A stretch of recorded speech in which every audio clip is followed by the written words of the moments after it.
2024년도 12월 31일 마지막 새벽 예배 오신 여러분들을 환영하고 축복합니다.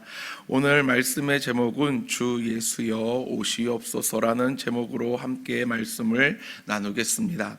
오늘 말씀은 요한계시록의 결론이며 성경 전체를 마무리하는 말씀입니다.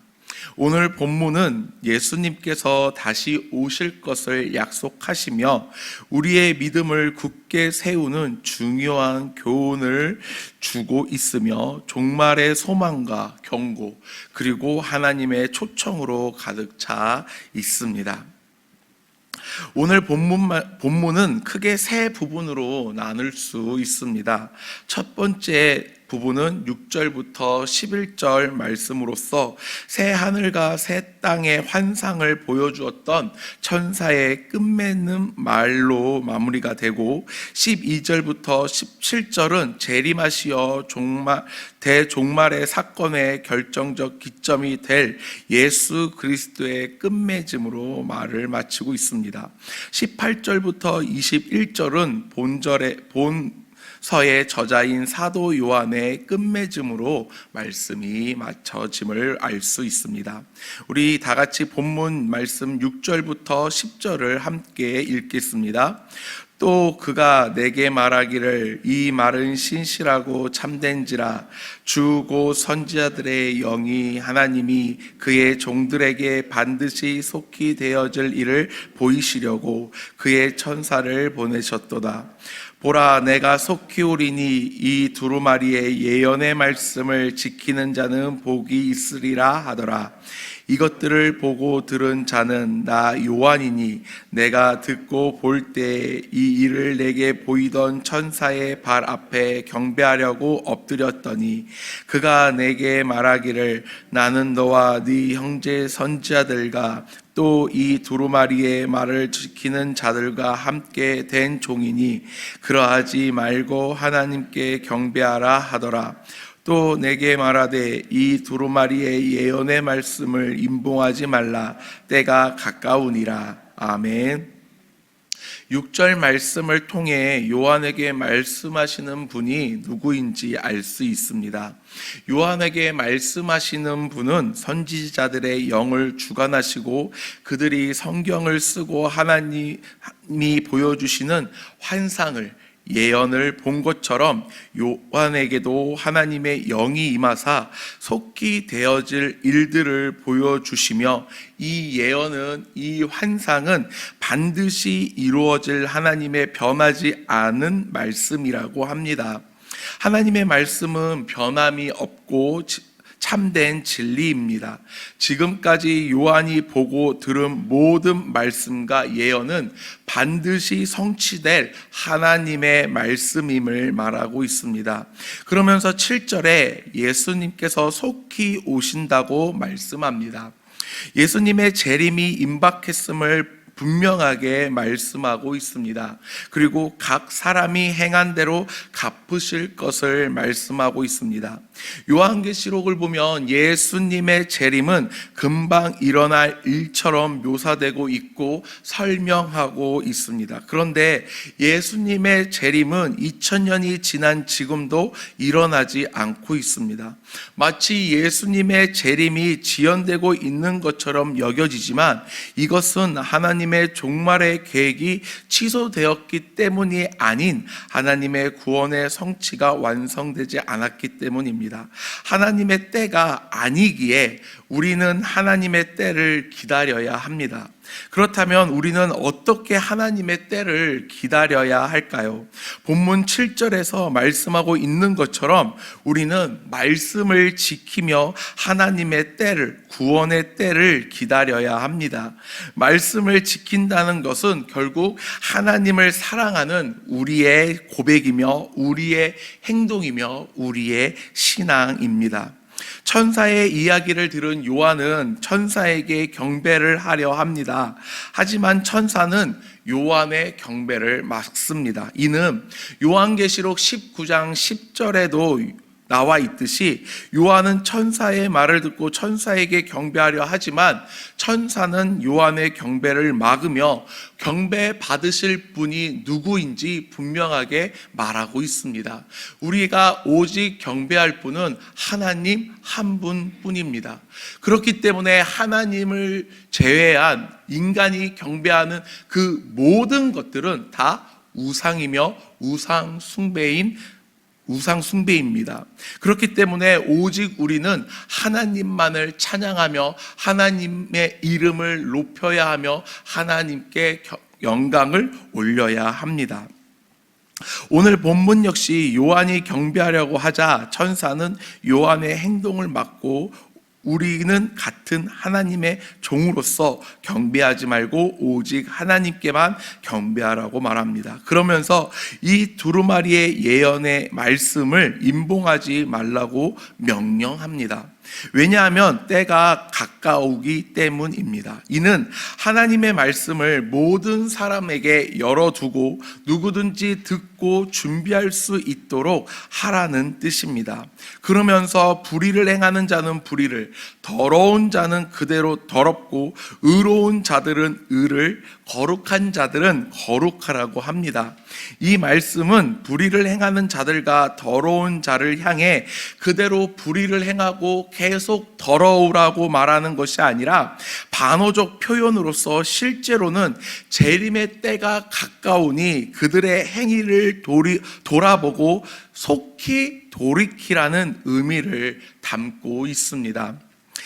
본문에서 이 두루마리를 임봉하지 말라고 합니다. 누구든지 이 말씀을 볼 수 있게 하고 누구든지 이 말씀을 통해서 예수님께 속히 돌아오라고 촉구하고 있습니다. 말씀하고 있습니다. 불의를 행하는 자들도 이 말씀을 통해 돌아올 수 있고 더러운 자들도 이 말씀을 통해 속히 하나님께 돌아와야 합니다.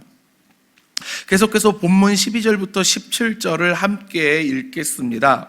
보라, 내가 속히 오리니 내가 줄 상이 내게 있어 각 사람에게 그가 행한 대로 갚아주리라. 나는 알파와 오메가요, 처음과 마지막이요, 시작과 마침이라. 자기 두루마기를 빠는 자들은 복이 있으니 이는 그들이 생명나무에 나아가며 문들을 통하여 성에 들어갈 권세를 받으려 함이로다. 개들과 점술가들과 음행하는 자들과 살인자들과 우상 숭배자들 및 거짓말을 좋아하며 지어내는 자는 다 성 밖에 있으리라. 나 예수는 교회들을 위하여 내 사자를 보내어 이것들을 너희에게 증언하게 하였노라. 나는 다윗의 뿌리요 자손이니 곧 광명한 새벽별이라 하시더라. 성령과 신부가 말씀하기를 오라 하시는도다. 듣는 자도 오라 할 것이요, 목마른 자도 올 것이요, 또 원하는 자는 값없이 생명수를 받으라 하시더라. 아멘. 본문 12절부터 13절 말씀을 통해 예수님께서는 다시 한번 당신께서 속히 오실 것을 말씀합니다. 그리고 각 사람의 행위대로 갚아주시겠다고 약속하십니다. 예수님은 알파와 오메가요, 처음과 마지막이요, 시작과 끝이십니다. 예수님의 오심은 역사의 완성을 의미합니다. 14절과 15절 말씀에서 두루마리를 빠는 것은 예수님의 십자가의 사역을 믿음으로 얻는 의로움을 상징합니다. 빠는 행위는 이례적인 행동이 아닌 지속적인 행동입니다. 즉 두루마리를 빠는 자들은 세속과 타협하기를 거부하고 믿음의 싸움을 계속해 나가는 자들의 행동을 뜻합니다. 우리는 하나님의 은혜와 예수 그리스도의 사랑으로 하나님의 자녀가 되었습니다. 죄인이었던 우리의 신분이 단번에 예수님의 그 십자가의 사건으로 하나님의 자녀가 되었습니다. 하지만 우리는 여전히 옛 사람의 모습을 가지고 있고 그 옛 사람의 모습에서 아직 벗어나지 못하고 있습니다. 그렇기 때문에 성경은 옛 사람의 모습을 벗어버리고 새 사람을 입으라고 이야기를 합니다. 우리가 새 사람을 입을 수 있는 것은 성령님의 은혜와 성령님의 도우심입니다. 그리고 이것은 성화의 삶입니다. 성도의 삶이며 거룩한 자녀들의 삶인 것입니다. 16절과 17절에서 예수님께서는 당신이 바로 이 계시를 보내셨음을 밝히십니다. 다윗의 뿌리요 자손이며 강명한 새벽별이라고 소개함으로 예수님이 구약에 약속된 메시아이시며 모든 구원의 소망이 그분 안에 있음을 보여줍니다. 구약에 약속하신 메시아를 하나님께서는 이 땅에 보내주셨습니다. 구약의 모든 예언은 완성되었고 이루어졌습니다.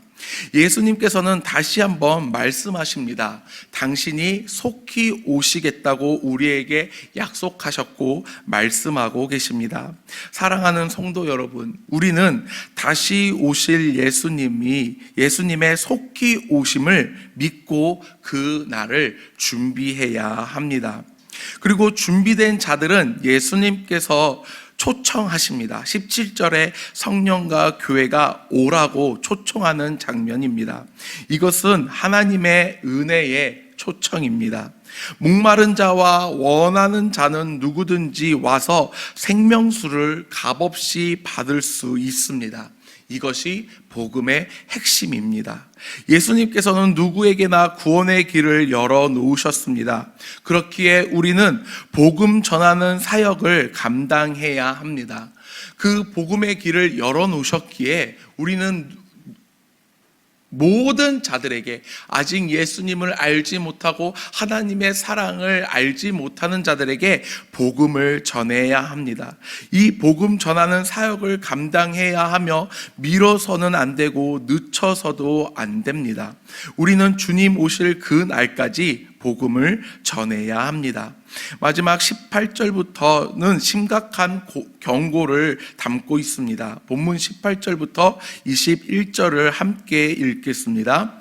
내가 이 두루마리의 예언의 말씀을 듣는 모든 사람에게 증언하노니 만일 누구든지 이것을 외에 더하면 하나님이 이 두루마리에 기록된 재앙들을 그에게 더하실 것이요 만일 누구든지 이 두루마리의 예언의 말씀에 제하여 버리면 하나님이 이 두루마리에 기록된 생명나무와 및 거룩한 성의 참여함을 제하여 버리시리라. 이것들을 증언하신 이가 이르시되 내가 진실로 속히 오리라 하시거늘 아멘. 주 예수여 오시옵소서. 주 예수의 은혜가 모든 자들에게 있을지어다. 아멘. 아멘. 하나님의 말씀을 더하거나 빼는 자는 심판을 받습니다. 이 말씀은 하나님의 말씀을 믿고 그대로 받아들여야 한다는 사실을 가르쳐 주고 있습니다. 많은 사람들이 말씀을, 그리고 특히 요한계시록을 자신의 입맛대로 해석하고 자신이 좋은 대로 해석하려고 합니다. 하지만 성경은 분명하게 말씀하고 있습니다. 이 말씀을 더하거나 빼는 자는 심판을 받을 것이라는 것입니다. 사랑하는 성도 여러분, 이것은 비단 요한계시록의 해석만이 아닙니다. 이단들이 그들의 입맛대로 해석하는 것을 경고하고 주의하는 것이 아니라 이 시대에 살고 있는 우리에게도 이 말씀이 적용될 줄 믿습니다. 많은 말씀에 복음이 전파되는 곳마다 예수 그리스도의 십자가가 점점 사라지고 있고 회개의 말씀이 점점 사라지고 있는 현실 속에 살고 있는 것이 지금 현 시대의 상황입니다. 말씀은, 복음은, 예수 그리스도는, 십자가는 점점 사라지고 있습니다. 그 말씀을 듣는 자들은 복된 말씀을 원하고 있고 복만을 원하고 있습니다. 어떻게 하면 복을 받을 것인지, 어떻게 하면 복을 받을 수 있을까라는 그 말씀만이 초점이 맺혀지고 있습니다. 사랑하는 성도님들, 복음은 예수 그리스도입니다. 십자가의 그 은혜와 사랑입니다. 복 받는 것이 우리의 삶의 중심과 목표가 아니라 예수 그리스도가 우리의 삶의 이유와 목표가 되어야 합니다. 이 시대를 살고 있는 우리는 이 복음이 변질되어서는 안 된다라는 것입니다. 사랑하는 성도 여러분, 그 복음을, 예수 그리스도를 붙잡고 나아가는 사랑하는 성도 여러분들이 되시길 소원합니다. 20절에서 예수님은 재림을 다시 약속하십니다. 그리고 사도 요한은 마라나타, 주 예수여 오시옵소서로 화답합니다. 마라나타의 고백은 요한만의 고백이 아닙니다. 이 고백은 요한과 당대 순교적 상황에서 살고 있으며 고난받던 많은 그리스도인들의 기원이며 요청이며 지금도 예수님께서 속히 오실 것을 기다리는 저와 여러분들, 그리고 우리 교회의 고백인 줄 믿습니다. 사랑하는 사람을 기다리는 것만큼 힘들고 어려운 일은 없습니다. 하지만 그 기다림이 싫지 않고 즐거운 것은 언젠가는 그 기다림의 끝에 사랑하는 사람을 만날 것을 확신하기 때문입니다. 그리고 사랑하는 사람을 만나면 그 순간부터 이 사람과, 사랑하는 사람과 함께 할 날을 기대하기 때문에 그 기다림이 즐겁고 싫지 않은 것입니다. 사랑하는 성도 여러분, 예수님께서는 반드시 다시 오십니다. 이 말은 저의 말이 아닌 예수님께서 우리에게 하신 말씀이며 약속입니다. 이 약속을 붙잡고 나아가는 우리 사랑하는 성도 여러분들이 되시길 소원합니다. 요한의 고백처럼 우리도 주 예수여 오시옵소서라는 소망과 기도로 이 세상을 살아가야 합니다. 예수님께서 다시 오실 때 기쁨과 즐거움으로 예수님을 맞이하는 사랑하는 인천중앙의 모든 성도 여러분들이 되시길 소원합니다. 기도하겠습니다.